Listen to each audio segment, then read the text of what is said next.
All right, today we're tackling a pretty extreme case of humans messing with the natural world, Mao-era China.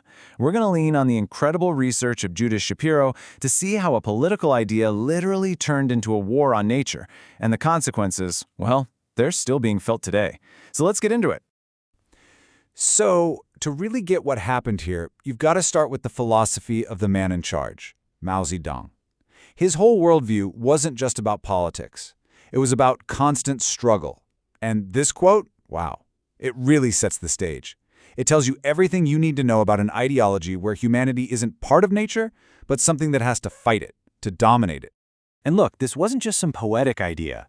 This philosophy of struggle, it became actual state policy. It was a complete, radical break from thousands of years of Chinese thought, and it basically set the stage for a nationwide war on the environment. I mean, just look at this shift. It is so dramatic. For centuries, you had philosophies like Taoism and Confucianism, which often talked about harmony with the natural world. But under Mao, all that was tossed out and replaced with this new, aggressive rallying cry: man will conquer nature. You see, the goal wasn't coexistence anymore. It was all about conquest. And they meant it literally. This wasn't just a metaphor. The entire country was reorganized like an army. People were grouped into brigades and platoons.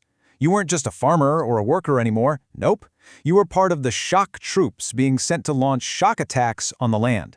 Nature itself became the battlefield, the enemy that had to be defeated. So this war on nature, it was fought through these huge nationwide political campaigns.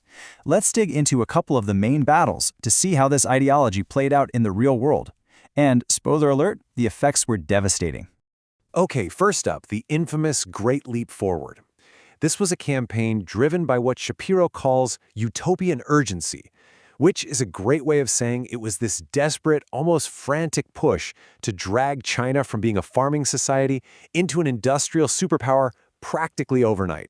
And this single-minded pursuit of a goal, it was an absolute disaster. To hit these impossible steel quotas, they built millions of these tiny, super inefficient backyard furnaces.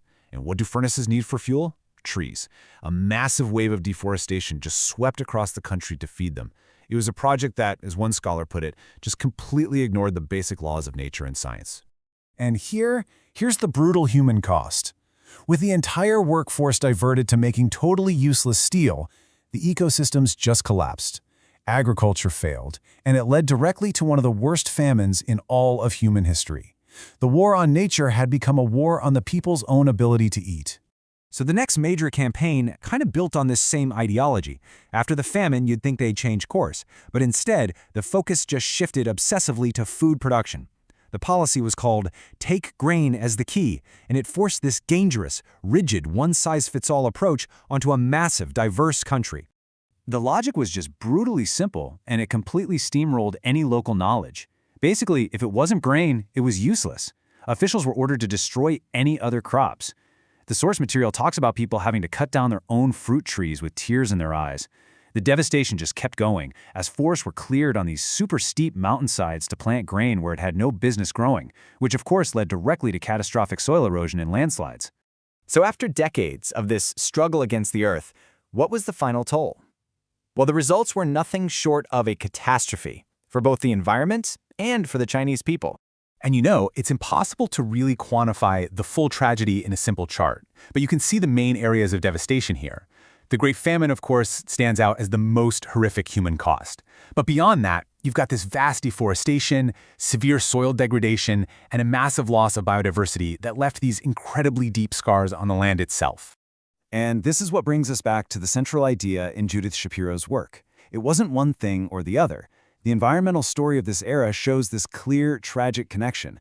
The very same systems that suppressed and abused people were the ones that degraded and abused the natural world. They were really just two sides of the same coin. But, you know, this isn't just some grim history lesson. This whole story gives us some powerful clues about what's actually needed for a healthy relationship with our environment. So, what can we take away from all this? Well, the biggest lesson seems pretty clear. When scientists and everyday people aren't free to speak up, disastrous policies just go completely unchallenged. When you ignore local knowledge and wisdom for some rigid, top-down plan, ecosystems are going to suffer. Public participation isn't a luxury, it's a critical safety net. And ultimately, it seems that protecting the environment requires a society that also protects its own people. You know, this story really serves as a profound warning. It shows just how quickly a political ideology that's totally detached from science and local reality can lead a country right down a path of self-destruction. And it leaves us with a really vital question to think about, especially as we face our own environmental challenges today. Thanks for joining me for this explainer.